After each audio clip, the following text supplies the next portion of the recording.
when someone once asked the Buddha, "What did you gain from enlightenment?" He smiled, a smile not of triumph, but of peace, and said, "Nothing. I gained nothing at all. I only lost something: ignorance, fear, desire, and illusion." That answer carried the essence of his entire teaching. Because enlightenment, he said, is not something you achieve. It's not a trophy waiting at the end of a spiritual marathon. It's what remains when everything falls. Everything unnecessary has fallen away. Enlightenment isn't about adding more. It's about subtraction. It is the end of grasping, the extinction of craving, the quiet realization that there was never anything to chase in the first place. The truth is not hiding behind some distant goal. It's here, now, beneath all the noise you built around it. The Buddha said, "Within this very body, with its thoughts, its feelings, its awareness, lies the entire universe, its origin, its end, and the way beyond it." That means you don't have to search for wisdom in temples, scriptures, or the words of others. Everything you need to understand is already within you. You only have to see it clearly. But how do you see it? His answer was disarmingly simple: through awareness. He taught the art of watching life as it unfolds, moment by moment, without judging, without trying to change it. When you observe your breath, you see that it moves on its own. You are not doing the breathing. Breathing is simply happening. When you watch your thoughts, you realize they rise and fade without your command. And when you sit quietly and observe long enough, something extraordinary becomes clear. You are not your thoughts, your breath, or your emotions. You are the silent space in which they appear and disappear. That silent awareness, that space of pure seeing, is enlightenment. It isn't a light from the heavens or a gift from the gods. It is the light that shines naturally when the clouds of confusion part. The Buddha warned his followers not to believe blindly. He said, "Do not believe anything merely because it has been said, written, or passed down. Believe only what you have discovered to be true through your own direct experience." That was his great revolution, to move from belief to understanding. Belief is borrowed. Understanding is born from silence.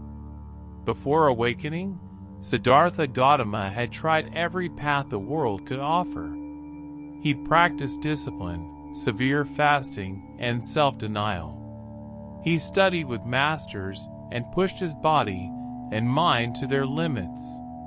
Yet peace never came. Finally, exhausted and empty, he sat beneath a Bodhi tree and stopped trying. He let go, not as a strategy, but as a total surrender. In that moment of complete stillness, all searching ended. The mind ceased reaching outward. Awareness turned inward and awakened to itself. He later said, "I was asleep. Now I am awake. And so are you, only dreaming that you were asleep." That was his compassion, to remind us that enlightenment isn't reserved for saints or sages. It is our natural state. You are not separate from it. You only imagine you are. He compared it to a man riding on his ox while searching for it. The seeker and the sought are not two. You are looking for what you already are. He also taught the middle way, the path between indulgence and denial. Both extremes are traps. One clings to pleasure, the other to pain. Balance is freedom. To live in balance is to live simply, awake and aware, without running toward anything or away from anything. He said, "Just as a candle cannot burn without fire, Human beings cannot live without a spiritual life. But spirituality, he said, is not about beliefs or rituals. It's about presence. When you eat, just eat. When you walk, just walk. When you breathe, just breathe. That's simple, undivided attention. That's meditation. Meditation is not an act you perform. It's the state of simply being. It's not about escaping the world. It's about meeting life directly, without filters. Through this awareness, you begin to see the root of all suffering, craving, the desire for something other than what is. The mind wants permanence in a world that never stops changing. It wants joy without sorrow, life without death, gain without loss.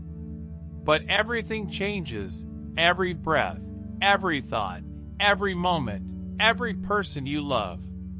When you truly see this, when you stop resisting it, desire fades naturally. The mind grows quiet, not because it's forced to, but because it understands. And that quietness is not empty. It is full of peace, full of clarity. Not the peace of sleep, but the peace of being awake. To be enlightened is not to escape life, but to live it fully, without conflict. Not to become special, but to become simple. Free from the endless chatter of, I want, and I fear. People often ask the Buddha, "Are you a god?" He said, "No." "Then are you a saint?" He said, "No." "Then what are you?" He said, "I am awake." That's what the word Buddha means, the awakened one. Enlightenment doesn't grant supernatural powers. It gives you simplicity. It doesn't make you higher than others. It makes you one with all beings. When you are awake, you still eat when you're hungry and rest when you're tired. But there is no resistance, no judgment, no commentary. Life moves through you effortlessly, and in that natural flow, everything becomes sacred. The sound of rain, the warmth of sunlight, the cry of a bird, all reveal the same essence. Because nothing is separate anymore. The Buddha said, "If you wish to know the truth, hold no opinions." This means, let go of your conclusions, your definitions, your fixed ideas about what life or enlightenment should be. Truth is not something you build with knowledge. It's what's revealed when you stop pretending to know. It's like cleaning a mirror covered in dust. You don't paint something new on it. You simply wipe away what's hiding the reflection. When the mind is quiet and free from judgment, it reflects life as it is, not as you wish it to be. From that clarity, compassion arises naturally. Because once you truly see how every being is trapped in fear and desire, you can no longer condemn anyone. Judgment dissolves into understanding.